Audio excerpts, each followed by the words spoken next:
Hello and welcome to AgriChat. My name is Jason. Oh, and my name is Kerwyn and I didn't realize he was included. Farmer, home gardener, waka man, and plenty other things. Let's go! Most of you all might know me from my channel, Reaping What You Sow. Some of you might call me Reaping, some might call me Jason, Fat Man, whatever, but yeah. So this is something new. I'm starting a podcast named AgriChat, and we'll be talking about agriculture, whether it be dairy, corn, whatever. Once it's agriculture, We I talking start about it. talking about it. So if you want to reach me, you can reach me at 783-9929, and we'll come and do something. Now, we're moving at a skeleton budget, so the audio wouldn't be the best, the video wouldn't be best, but we're making it good. So, right? Pushing out that content, real content for So you. nice. So we just talking about a little bit about ourselves and why we're doing this and what we hope to accomplish by it. Right? Hope we don't bore you all too much. So yeah, brother. So how you get into farming, or Agriculture. It's a very long story, but let me go to the short version of it. Right, so in 2005, I built a little interest for the agriculture because I went and do a course with YAPA at that point in time. There was often a course from the government that they come and do this program, you learn something about agriculture, you go through the phase 1 process. Anybody who's interested, they move you on to the phase 2.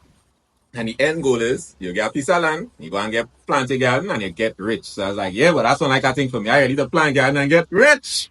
But I did the phase 1, top the class. I get drafted into the phase 2, top the class. I didn't get land. I didn't get into agriculture. And I didn't get rich either. And reality sinking. I was like, I gonna get a piece of land and I gonna become a rich farmer. And it's like, I need to be rich and then I'll be a farmer. I realized it was back to front. They was telling me the story now. So it didn't really work out the way I thought it was going to work out. So after that, I get a little try to see the option. I was like, all right, farming ain't for me. I waste my time and I go into other fields, right? So you know, a lot of people when they jump, they get the bright ideas, they get interested, they're really excited. I'm gonna do this or anything. Then after in reality, it's like, no, I waste my time because when you try something, it fail. Then you go to the ministry, you ask a question, you get the run around process. Only that much somebody can take. And the fact is that life going on. You have bills to pay, you have things to do, and you have a dream. But sometimes a dream isn't enough to carry you through. When reality sinks in for some people, bye bye dream. I had children to take care, I had to function, I had to live. So I just go and get a work. Sometimes people double back and they go and try again and you know what I mean? They just give up, some make it through. The fact of the matter is that for first generation gardener or farmer, it is very hard to get in the industry and do something. So the majority of people who try, give up. They don't even reach to becoming a farmer or gardener. And they have a small percent that actually try. And out of that small percent, a lot of them give up. yeah. Because when they realize the trials that going through the process, capital, weather, pest, disease, market prices dropping, increasing, pretty larceny, is the full works labor, is the whole system is if you can't tolerate a lot mentally and physically, you're not going to make. Right? So that was it. And a lot of people who actually did the course with me, the majority of them did not go into agriculture because they thought that would be an avenue or a stepping stone to get information, get education, and get a piece of land to give it a go. But something else I also learned, and this actually came from somebody working in Ministry of Agriculture. They actually rebutted my whole scenario with this statement. You have no experience, you have no capital. Why should the state give you land? And that's a tough one to answer also too, because their comment was that the state were giving land to people and people not using it. Yeah. So if we given out all this land in the past, and it's a very low percentage of people actually achieving or accomplishing anything great, why we should give you, a young person with no experience or no money or any type of equity, a piece of land? Because we're watching all the people who give land and not much happening. And if you go all over the country and you see exactly what I'm talking about, it's not hard to find, right? So now we're picking back up the story, time progress, time pass, little different situations. And a few years passed, we decided we'll give it a go a second time. Why? Because we was in the working world, and then COVID come into the country and hit. So from that scenario, we decided to get this home gardening thing a little try again. And from there, I technically got back the vibes to get back into the industry. Because you try this little thing, and then you try that little thing, and you try that little thing. So reaching that process, I work with farmers, I work with gardeners, and I work on a farm actually for a point in time. And I'm back in the field and I'm a little excited again. But the realities of the stuff hitting you, how difficult it really is. But I guess you build some type of tenacity And you know what I mean, a little tougher because when you go back to 2005 by my early 20s, you don't know much about life. You understand? Now I was 40 years old, so 2 decades passed basically since doing that course and that time frame. Yeah. So what actually happened is that life built you to extend that what you could not face at 20, you could face now. And the skill level way went up from what I learned. And that's the next thing too. A lot of the stuff that you learn in your books and your classrooms, it don't work that way on the field. Not saying that it's not important, but telling you to plant an acre and putting in the field to plant an acre is not the same thing. And a lot of people need to understand that because you might understand the work and you pass the test in a class, but when you put any hot sun in the field and insect biting you, rain wetting you, yeah, nobody to watch, no vehicles passing, it's just you, hot sun, dust, and the plants, it could break your mind very easily, especially if you're not making any money. Because the first thing you need to say is, buy ready to run back and make money in some work. Let me go and work for somebody. So that's the things that people need to be aware of. But right now, as it stands, you know what I mean? I do gardening services for home gardeners. Sometimes if a farmer needs something, then I work on a farm and I do my little brush cutting and yard cutting. So I still in the industry, but the end goal at the end of the day is to actually have a piece of land and get farming and do it on your own and try stuff that you would like to do, but you have to need a piece of land or some space to try it and get it done. That's it. Well, my experience is a little different. Approximately 8 to 10 years ago, I got the bright idea to plant some citrus, and I purchased my citrus from Plant It and plant everything because the advice I was given, boy, you plant that and you turn your back. So I purchased 200 trees, rough skin lemon, lime, orange, Portugal, and a few other things, and I plant them. And quickly I realized that, hey, this is not as easy as the average person thinks, because the physical labor is one, the skill in terms of spraying and taking care of the trees or the plants is the next thing. The chemicals to use to spray. So you'll go by the agri shop and you get a fungus. You describe the fungus, use this. That didn't work. You go back again, use this. That didn't work. At that time I didn't know, well, the plants need certain nutrients, and when the plant's strong, the plant will kind of see about itself now. I was just thinking, well, hey, when it gets sick, I had to fix it, because as I said, I was told just plant it and turn it back. You don't need citrus, don't need to get water, they don't need this, they don't need that. What a fool I was, and still am to some extent. He's still a fool too, eh? Don't think he was a fool. He's still a fool right now. He just have a little more wisdom. Yeah, so I eventually get to the bearing stage, and now it's supposed to be happiness. No. I've had all my trees clean. All my rough skin lemon gone. When rough skin lemon selling for $10 for one, I'm going to pick none. I've had instances where I go in the market with 8 bags of lemon. Rough skin lemon selling in Arima for like $6-7 for one. So I go in the market expecting to get at least like a little $3. No, dollar. So it's like, it's not as simple as it seems. Is a plenty ups, plenty downs, but when you do get the ups, it's worth it. I'm not a patient person, and never in my life would I think that, hey, I'd be happy to be doing what I'm doing in the garden. It does get a kind of peace when you see things grow. When the tree is sick and you treat it and you see the response, you just get, you feel a sense of victory, But my problem is that we're making things seem too easy when it comes to gardening and farming. Way too easy. Way too easy. The average person ain't built for this. The sun, the bend in your back, the jet sting, the bees when you're cutting bush. The average person is built for this. No, not saying that I'm discouraging anybody from doing it. Just saying that, You need to know what is your capacity. Yeah. Try it small before you try it in a big way and invest all the capital, and you end up in a lot of problems. You don't want to go and take a big loan and end up in debt. And you even not sure you could pay back that loan. Because the thing is, a lot of people see agriculture or gardening or farming as a way out, which is good. But it is a very capital intensive business. And yes, a lot of people believe they get a piece of land. That's it. No, that's not it. Getting a piece of land is getting a piece of land. That is not saying you are going to be a great farmer. We have a lot more stuff involved, which is your production, your marketing, your sales, your human resource management, your understanding of what's going on in the industry. If you don't understand what's going on and you can't pay people who could help you, you are going to be in a lot of problems very fast. And unless you're selling the land you have, nothing going to help you.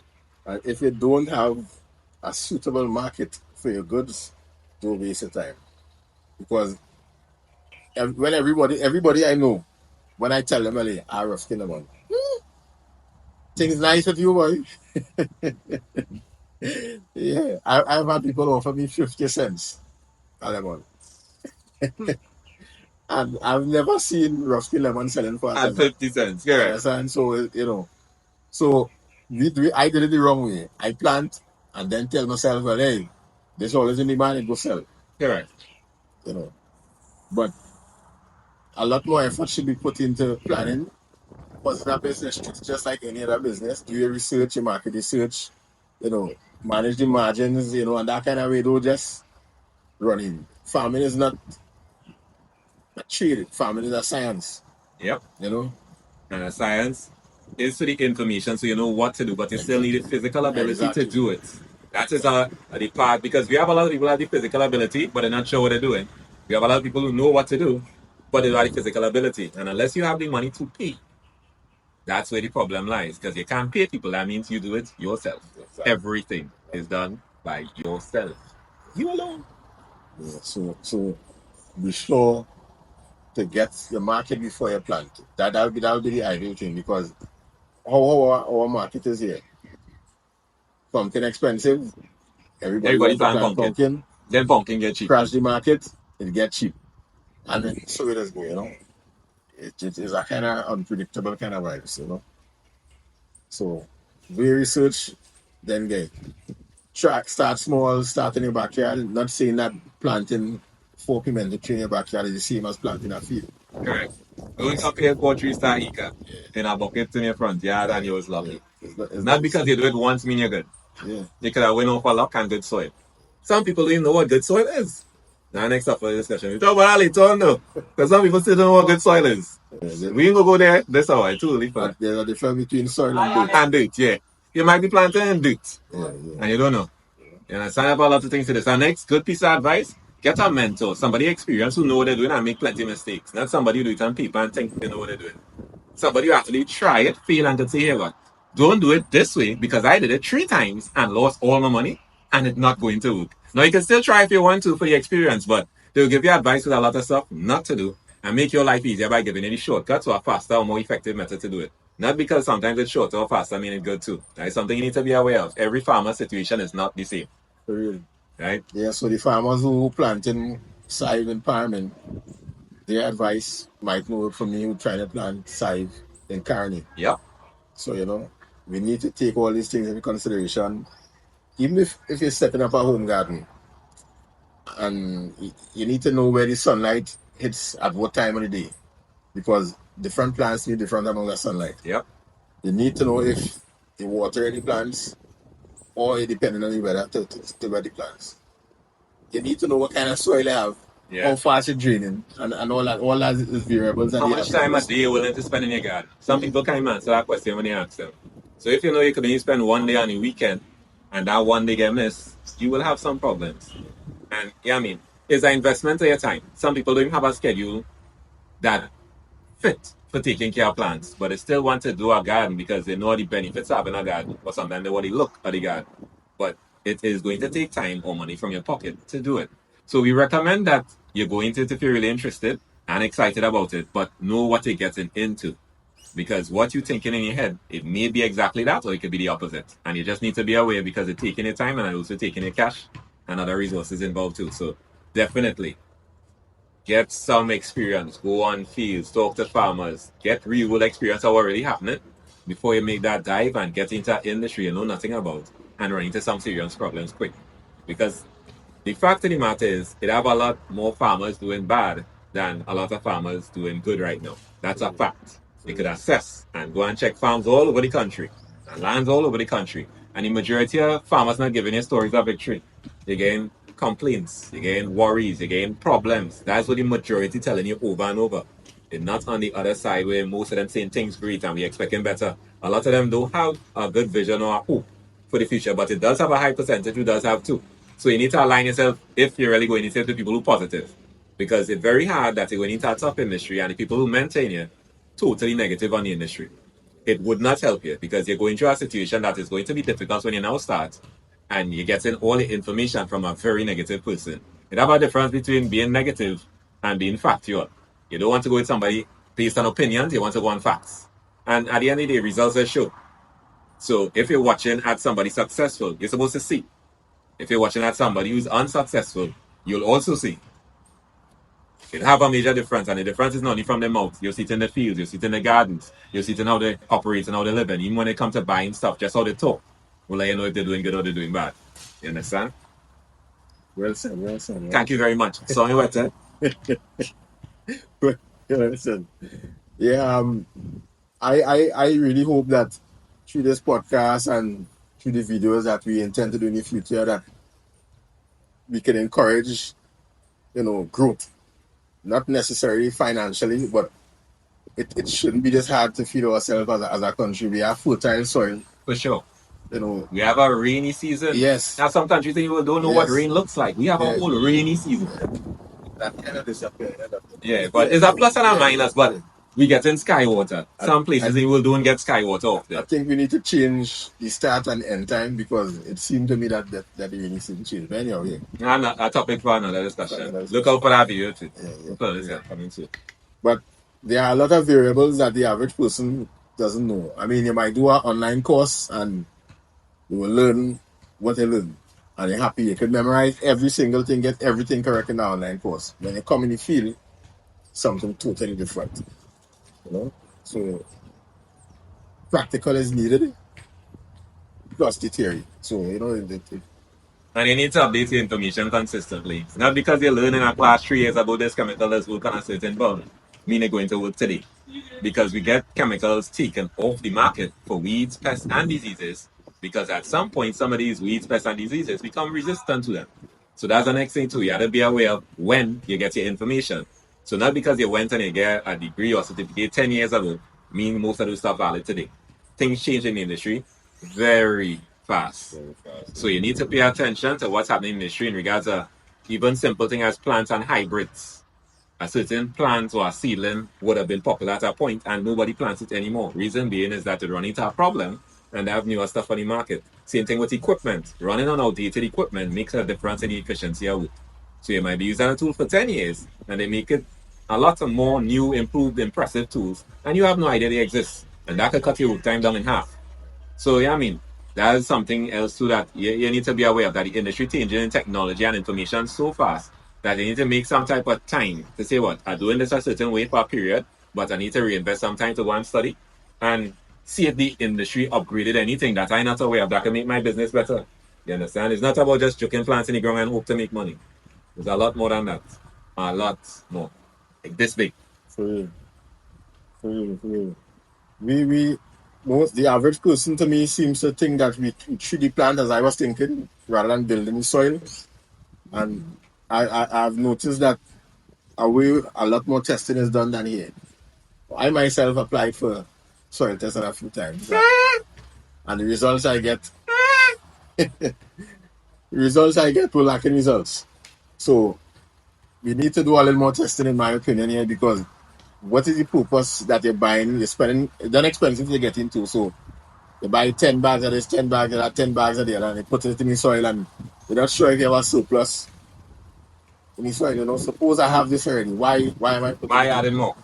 We need to know where we're starting, but apparently there's a machine in the ministry that has been done for a while, so let's hope that that gets fixed. Hopefully we can talk to somebody in the ministry and see that mysterious machine that has been done, Also, not every chemical chart on the internet is going to save you. So don't think you're going to put on a crap and watch some charts with a bunch of chemicals to buy all the chemicals and you see success. It have a lot more variables in the field than just spraying everything you see on a list. Because if it's easier to buy a list, spray everything on the list, everybody will be successful. But again, results will show. So go and investigate, talk to farmers, ask them when they buy all the chemicals off a list and they spray everything and they do everything. if they're getting a big yield and they're getting a big sale in the market. And if that's not happening, something definitely wrong. So you need to do your research. You understand? Be sure this is what you want to get into before you get heartbroken. Like me. And you don't want to be crying when you night come over plants and making mistakes. It's very easy. Yeah, I mean, I say, well, if I'm crying, a lot. Yeah, as you talk about the chemicals, a lot of people into organic, and in my opinion, organic will work on a small scale. I can't see you have 5 acres or even 1 acre and you're doing everything totally organic unless you have the budget. Yeah, I can't see. expensive. Yeah, because when you spray something synthetic, it might have a little residual effect. But organic, rain wet it wash off. Yep.